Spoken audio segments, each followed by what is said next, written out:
When Adorno explains the dialectic as a thinking confrontation between concept and thing, he is drawing attention to a problem.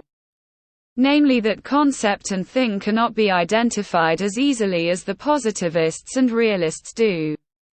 But at the same time he is acting as if dialectics could solve the problem in an objective way, and that is not the case.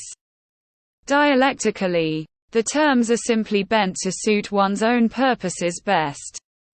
But this terminology has nothing to do with logical thinking. For Deleuze, Nietzsche was the revelation that released him from the slumber of dialectics. Apart from Deleuze, not many intellectuals have been able to escape the spell of dialectical concept juggling in the last 100 years. Thesis, antithesis, synthesis. School essays are still written today according to this structure. Dialectics was mistakenly credited with the art of logically uniting the individual and the universal. There is only one catch. As Solzhenitsyn also rightly notes, with dialectics everything can be derived from everything, but also everything can be justified. Lyotard is particularly interested in abolishing the opposites, which only become such through the belief in a higher unity. But this also leaves the criticism for sale. Lyotard only accepts narratives, i.e., stories, which he locates in language games. For Lyotard, and this is an essential contradiction to incommensurability, the trick is called feeling. For him there is a feeling for something immediate that evades any conceptual fixation and dialectical mediation, but that is nonsense. The determination of a feeling is already conveyed and judged from a sensation. And the conscious sensation itself is an abstract union of various nerve impulses. With his feeling for the immediate, Lyotard remains attached to modernity and is unfaithful to the principle of incommensurability. Because Lyotard does not distinguish between logical incommensurability and heterogeneity and calls heterogeneous what is incommensurable and vice versa. An inadmissible generalization occurs that causes fundamental contradictions in his thinking. Because absolute reconciliation is impossible, a subjective synthesis should also become obsolete for pragmatic reasons. But if language games only draw attention to the incommensurable, without reaching an agreement, this will not keep the discussion going permanently, as Lyotard intended, but will stifle it as fruitless.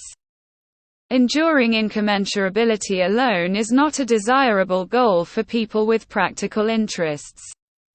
But there are also postmodern thinkers such as the sociologist Zygmunt Bauman who, despite Lyotard's rejection of dialectics, rely on ambivalence, although without a reconciliation of opposites. Bauman wants to overcome the traditional logic of univoqueness and binary by making ambivalence the enemy of modernity. Mass murders have been committed in the name of univoqueness, says Bauman. Bauman's ambivalence is dialectically modern, the product of a logical reference to a higher unity. It is only this reference to something, per se, that makes ambivalence logically possible. Humans in general are good and evil at the same time. Birds chirping is beautiful and annoying at the same time, but always only per se. A woman is not pregnant and not pregnant at the same time because there is no woman per se. Bauman's concept of ambivalence is an apt example of Lyotard's warning that one only strengthens modernity if one fights it with its own means. There can be absolutely no talk of ambivalence as an enemy of modernity. It is precisely the conception of conditions that are contradictory, multi-layered and ambivalent that contributes like nothing else to strengthening realism and thus modernity. Everything that simply is bears the stamp of logical universality and thus of absolutism, and if this actual state is also ambivalent, then no one can come to a clear judgment anymore because everything remains in limbo. Things could not be better run at all for those in power. With ambivalence in thinking comes paralysis and inaction.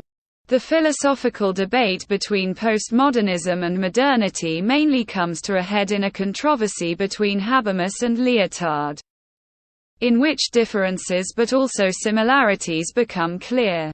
What both have in common is the rejection of a fundamentalist epistemology, but also a tendency towards objectivism.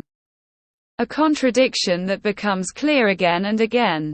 Habermas, as a typical representative of modernity, has his say here in a little more detail because his logical constructions show quite clearly what went wrong philosophically in modernity. Habermas' path, on which he ultimately ends up in his communication theory, begins with a writing from 1968, Knowledge and Interest. In the afterword to Knowledge and Interest, from 1973. 5 years after the first edition, Habermas regrets that he did not sufficiently distinguish between problems of object constitution and problems of validity. And he now makes up for this in section 3 of an extensive afterword. In this afterword, Habermas' basic attitude, which has not fundamentally changed over the years, is clearly summarized under the title, Objectivity and Truth. Objectivity is related to questions of the constitution of the object and truth to problems of validity. This distinction is very important for Habermas. Both objectivity and truth should not be confused with each other.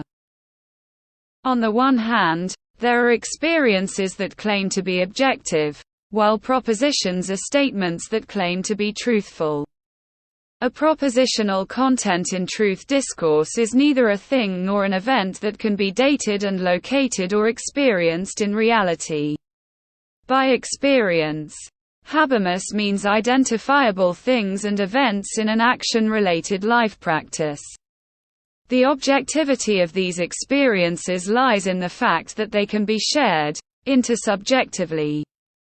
Perceptions are objective because they are secured by an intersubjectively shared structure of objects. If experiences cannot be shared intersubjectively, i.e., if an experience does not find consensus in a practical context, then, according to Habermas, one is dealing with a deception or an error.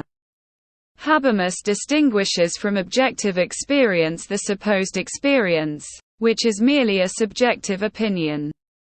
The objectivity of the content of experience does not depend on arguments at all, but on confirmations in a practical context of action. In contrast to the discursively verifiable validity of a theory, the objectivity of perceptions is not derived from argumentation. The objectivity of perception is determined in a consensus regarding the conditions of the object's constitution. The condition of argumentation, or of questions of truth, is that there are discursively tested systems of statements that serve as norms. A claimed experience is therefore something different than the truth of a claimed statement. The claim to truth is problematized in discourses, and if such a statement is declared to be true after a discursive examination, it can be said to be a fact. Facts are existing states of affairs that are asserted in statements that only exist in discourses. When someone claims that facts are states of affairs that exist, what is meant is not the existence of objects, but the truth of propositional statements. Practical experiences of the world, things, events or people are not facts. Perceptions fall into the area of experience. According to Habermas, perceptions cannot be wrong. You are accompanied by an experience of sensual certainty. Objectivity comes to experiences because of the categorical framework, in that an experience is interpreted a priori as an experience with objects in the world. Objectivity is shown by the controllable success of a practical action. So if a fact is asserted, it has nothing to do with practical life experience. A fact is legitimized by successful argumentation in a discourse. The objectivity of an experience is shown by successful actions, by the reactions of reality to actions, by the resistance that opposes any intentions. The truth of asserted statements, on the other hand, is confirmed by the consensus reached through arguments. What Habermas is saying here is pure pragmatism. What counts is success. Success defines the objectivity of experiences as it determines the truth of statements. It is only the practical use that determines whether something is objective or true. But that no longer has anything to do with science and logic. One could just as easily abolish the terms objectivity and truth. This label fraud only makes an impression on those who absolutely do not want to part with the old order. Habermas claims that the objectivity of experience can be clarified in a theory of object constitution.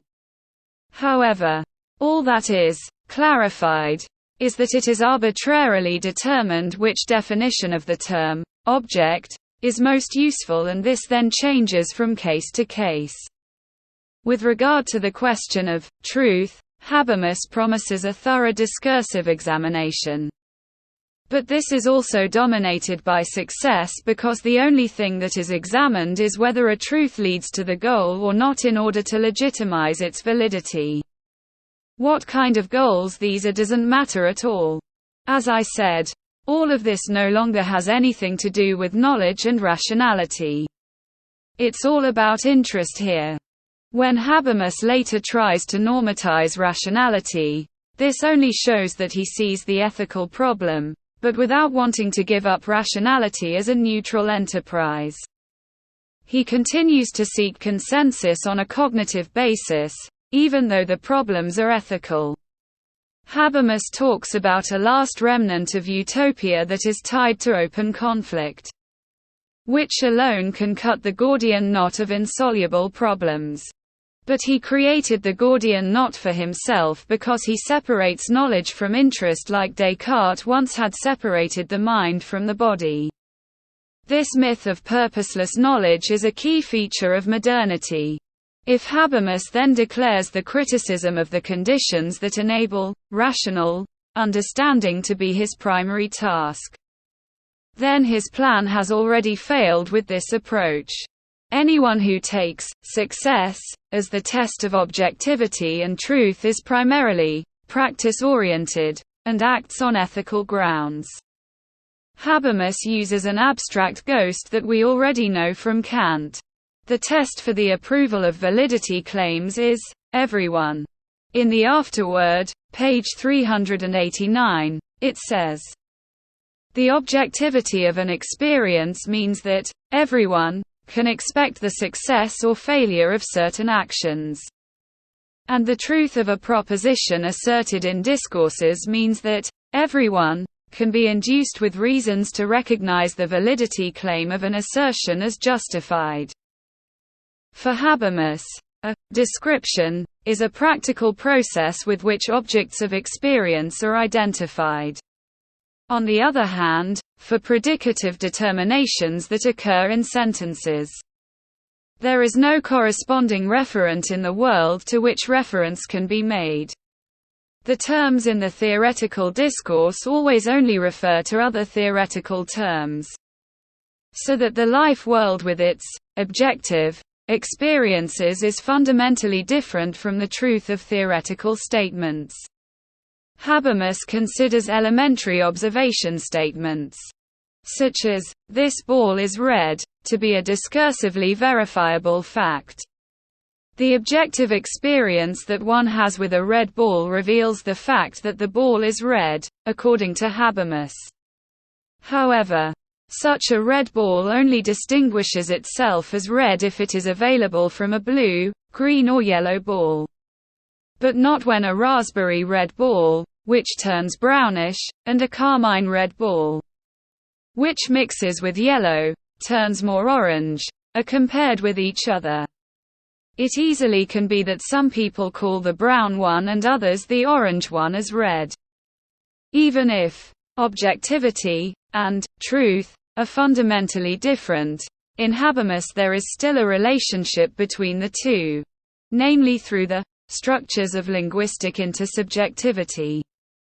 Habermas calls the meta-communication of interpersonal relationships, through which an understanding is achieved between practical life experiences and propositional content. This is a so-called human-specific entanglement of cognitive performance and motives for action. Habermas is therefore not embarrassed at all when it comes to look for whatsoever construction to achieve a discursive or practical consensus. He turns language into a kind of transformer that transforms psychological processes such as sensations, needs and feelings into structures of linguistic intersubjectivity. In this way, sensations become perceptions, which can then appear with a claim to objectivity. I don't know how this view differs from any kind of reflectionless positivism. Desires can be expressed as objective, insofar as they express generalizable interests. The objectivity of prohibitions and commandments is secured by an intersubjective binding nature of norms of action. The generalizability of interests and evaluations depends on the norms and values that, under given circumstances, find intersubjective recognition, that is, discursively redeemed. When Habermas regrets in his afterword that he did not distinguish sufficiently between the constitution of the object and its validity, then this regret is misplaced. Because in any case a pragmatic success achieved by consensus, i.e. based on convention, is decisive, no matter what it is, an object constitution, or a validity. However, a purpose or an interest, which is decisive for what is understood as success, cannot be reasonable justified or morally justified in this way. Everything is an agreement, including the norms that are supposed to ensure order because you have to stick to them. There are only apparent limits to arbitrariness and the interest in power.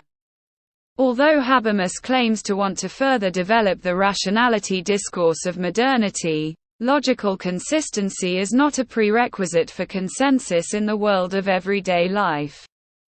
If you're dealing with sloppy discourse participants, then all sorts of consensuses and norms can come about and they'll all be tested, but they'll be sloppy. Experience is what promises success, and the same applies to truth, consensus and norms. Only the successful ones deserve their fortune.